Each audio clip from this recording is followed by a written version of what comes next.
pozdrav svima, evo nastavljamo sa Warcraft lorom. Sećate se, a možda si ne sećate, ko se ne seća neka pogleda. Evo ja ću da podsjetim, u prošloj epizodi smo govorili o poteri za Illidanom, dakle koja u stvari traje već duže vreme, već par epizoda.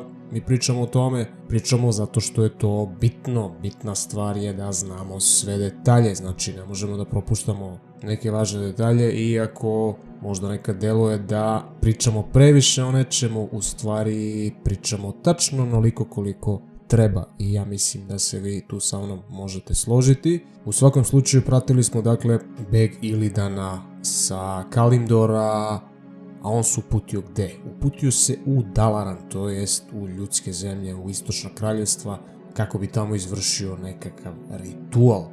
Mi ćemo vidjeti kakav će to biti ritual, ali ne u ovoj epizodi, to je predviđeno za neke od narednih epizoda. Sada ćemo vidjeti šta se dešavalo, znači pratit ćemo više Maeve i dakle njenu bandu, njenu družinu koja je u poteri za Illidanom. Vidjet ćemo šta se sa njima dešavalo, tako da ostanite uz epizodu, bit će zanimljivo, pogotovo onima koji gotive frakciju Blood Elfova, to jest krvavih vilenjaka, o njima ćemo malo više da govorimo sada ovog puta, tako da stay tuned. Znači šta se dešava, Maeve sada prati Illidana i vilenjaci stižu na Lordaeron. Tu ih Malfurion napušta, vidjet ćemo posle kakvi su njegovi planovi, imao nešto tu da odradi. Maeve nastavlja dalje kroz teritoriju Lordaerona, nepoznatu teritoriju Lordaerona i tamo naleću na nekog baju. Taj bajan onako sličan njima, ali opet nije, vrte se neke lopte oko njega, nešto onako čudanje malo. Ispostavlja se da je to princ Keltas Sunstrider od takozvanih Blood Elfova, to je krvavih vilenjaka, također vilenjaka. Znači vidjeli su oni da nešto tu imaju zajedničko i odmah su počeli sa razgovorom. Kasnije ćemo vidjeti šta se tu desilo. Da kažemo sada par reči o Keltasu i prvenstveno o krvavim vilenjacima. Dakle, vi znate da su visoki vilenjaci, to jest high elfovi, da obitavaju dakle u zemljama Lordaerona, to jest u Quel'Thalasu. Nekih već par hiljada godina tamo obitavaju i da su imali svoje kraljevstvo tamo koje je bilo organizovano oko Sunwella, dakle onog magičnog vrela, to jest izvora kosmičke energije koji im je davao moć, koji ih je činio time što oni jesu. Šta se tu onda desilo? Ima tu epizodama, dakle pričali smo o tome, Arthas upada, dakle u svom mahnitom pohodu upada u Quel'Thalas, razara Quel'Thalas, izaziva pravo krvoproliće vilenjaka i tu gine većina high elfova, dakle tu je bio maltene kraj high elf rasi, nekolicina šačica njih je opstala, među njima Keltas Sunstrider, dakle jedini preživjeli iz loze Sunstridera, čuvene loze Sunstridera. Njegov otac Anastirian Sunstrider je bio ubijen u tom ludačkom pohodu Undead Legija, to jest Scourge sila. Dakle, imate tu epizodi, koga interesuje može da pogleda. I šta se onda desilo? Arthas je iskoristio Sunwell kako bi oživeo čiču Kel'Thuzada i time zaprljao Sunwell, tim nečasnim, tim užasnim postupkom je zaprljao Sunwell. Sunwell više nije bio onakav kakvog su ga poznavali vilenjaci, dakle nije više imao one osobine koje je imao pre. U svakom slučaju, Quel'Thalas je tako propao, sveo se maltene ni na šta i princ Keltas Sunstrider tu uzima stvar u svoje ruke, okuplja dakle malu grupu vilenjaka iz Quel'Thalasa i uništava Sunwell kako bi se izbjegla katastrofa. Pošto je Sunwell zaprljan, njegove pozitivne moći su sada bile, u stvari se pretvorile u negativne neke sile i uticale negativno na rasu vilenjaka, jer opet kažem, vilenjaci su svi zavisnici od neke vrste Wella, da li je to Nightwell, Sunwell, Well of Eternity i tako dalje. Oni su svi od toga zavisni i ne mogu bez toga i kakve god da su energije u tim Wellovima, to jest vrelima, to će uticati na vilenjake i vilenjaci će osjetiti posljedice toga. Dakle, Sunwell je sada počeo da zrači nekim mračnim energijama, nekim negativnim energijama i sada šta se dešava? Uništen Sunwell, vilenjaci kao narkomani skinuti sa droge, znači imaju krizu, ne mogu da funkcionišu kako treba, blagi užas. I Kel je naravno shvatio da ovo nije baš dobro i tražio način kako će da izvuče svoj narod iz ove nevolje za koje oni nisu uopšte krivi i nad kojom pitanje koliko imaju kontrolu i koliko su imali uopšte kontrolu. Tako da je krenuo izvan Quel'Thalasa. Inače, Kel je i ovako bio, da kažemo, specifičan momak. Kada je Silver Moon uništen, on je nekako počeo da osjeća neku prazninu i sada pitanje je da li je to bilo zbog zaprljenih energija Sunwella, znači imao je psihičke probleme, pa evo depresiju malo, nije mu bilo lako, osjećao neku disharmoniju, neke mentalne fluktuacije, promene raspoloženja, slično kao PMS. Sad da li je to bilo zbog Sunwella ili zbog nekog vilenjačkog PMS-a, on to nije mogao da zna, ali u svakom slučaju nije se osjećao dobro i toga je teralo da, to je bio još jedan razlog zašto je napustio Quel'Thalas i krenuo, dakle, u vanjski svet da pokuša da pronađe rešenje i spasi svoj narod. I tako su Kel i njegovi vojnici bili stacionirani u Silver Pine šumi, kada su jednom počeli da osjećaju neke poremećaje koji su dolazili iz Dalarana, dakle nešto se tamo dešavalo i Undead armije su počele da se okupljaju, ponovo su morali dođu u sukob sa njima. Kel je tako znači znao da nešto tu sad stvarno nije u redu, da više nema tu šale, da je stvar ozbiljna i postavio je kampove duž, dakle, te oblasti. Sad ono što, pre nego što nastavimo priču, ono što je verovatno interesantno svima vama što se tiče Kela, to su one 3 lopte koje stalno rotiraju oko njega. Sad to je bitno za lore, ko ne zna šta su te 3 lopte, mi ga svi tu viđemo i on tu nešto vrtite, stalno žonglira, ali mi ne znamo šta je to. Nigde se ne objašnjava konkretno šta je to. Što se lora tiče, te 3 lopte, stvarno su lopte, bukvalno, jer se na engleskom nazivaju spheres, znači sfere. Sfera znači lopta. Konkretan naziv za to je Verdant Sphere.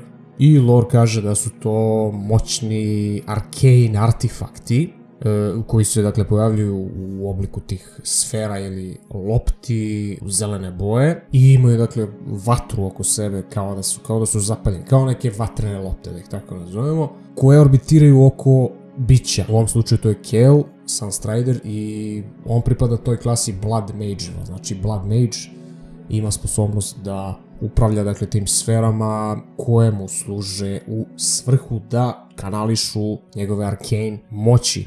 Sad legenda kaže da te sfere imaju određene moći, specifične moći koje se sastoje u tome da mogu da zapravo izvlače esenciju iz zlih bića, dakle bića koja su po kategoriji zla, a koja su ubijena od ruke onog koji ima kontrolu nad tim sferama. I tako za svakog, na primjer, demona kojeg Blood Mage ubije, te sfere imaju sposobnost da izvuku energiju iz tog demona. Međutim, jedan od glavnih razloga zašto se te sfere, zašto taj mage koristi te sfere, zašto Blood Mage zapravo koristi te sfere, zašto su one tu, je neko pojačavanje tih arcane moći, dakle pojačavanje magije, pojačavanje spelova, pogotovo čini spelovi koji su u domenu vatre, dakle vatreni spelovi, vatrena magija koja zapravo se bazira na elementu vatre, njihov opseg je proširen, njihovo dejstvo je prošireno, mag može da načini veću štetu i tako dalje.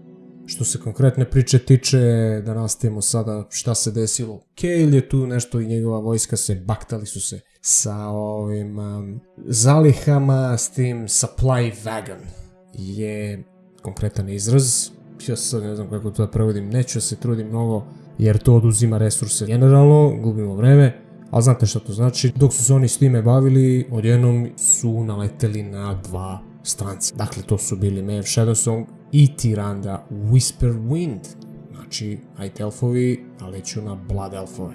Maeve i Tyrande objašnjavaju Caleu sada da su oni zapravo poteri za tamo nekim Illidanom Stormrageom, za koga ovaj prvi put čuje. Ko je sad pa taj Illidan Stormrage? Nemam blage veze, ali dobro. Kao mi ga jurimo 3 dana preko mora, preko brda, ovo ono. Međutim, Cale kaže, pa čekaj bre, da nije možda taj Illidan odgovoran za taj poremećaj tamo nešto u Dalaranu i to. Mi smo nešto osetili, ne znamo šta je to. I on im ispriča svoju priču I Tyrande kaže, to je on, brate, sigurno je on odgovoran, znači, razumeš. Tako da su se oni tu skontali, Tyrande je odmah ponudila svoju pomoć Keltasu, čija je namjera bila da prebacite zalihe s jednog mesta na drugo, a da im što se kaže, usluga za uslugu pomogne da pronađu Illidana.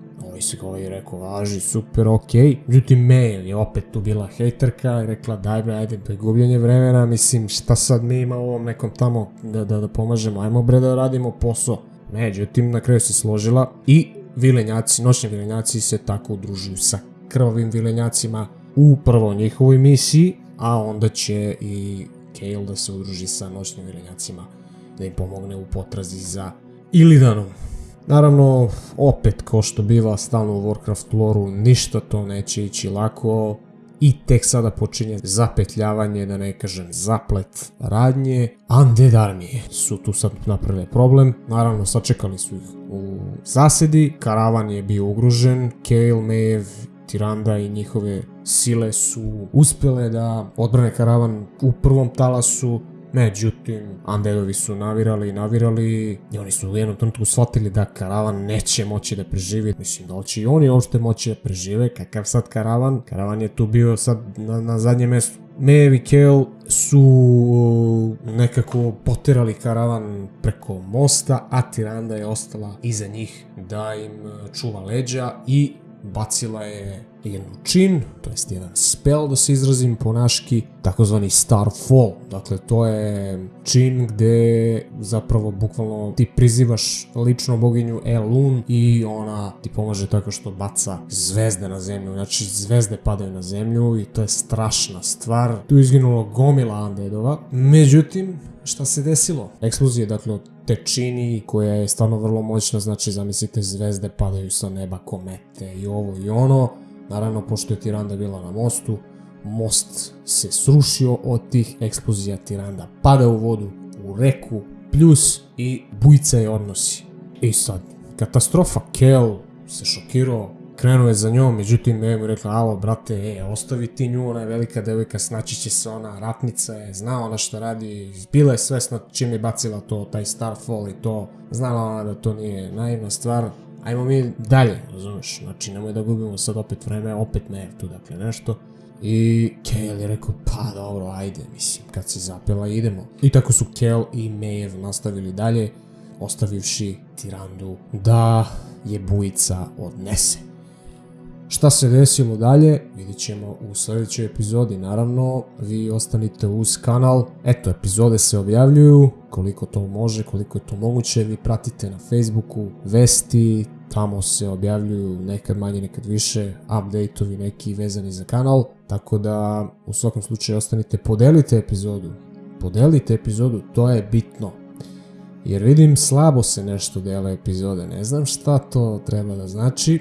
U svakom slučaju, ta podrška meni najviše znači, ništa drugo se ne traži za uzvrat, osim da lajkujete, komentarišete, povedete neku diskusiju i na kraju podelite epizodu, preporučite onima kojima mislite da će ovaj lore biti interesantan, jer ja to radim zbog vas, a ne zbog sebe. Tako da eto, hvala vam za dosadašnju podršku, a hvala vam i za podršku koja verujem da sledi. Vidimo se sljedeći put, pozdrav!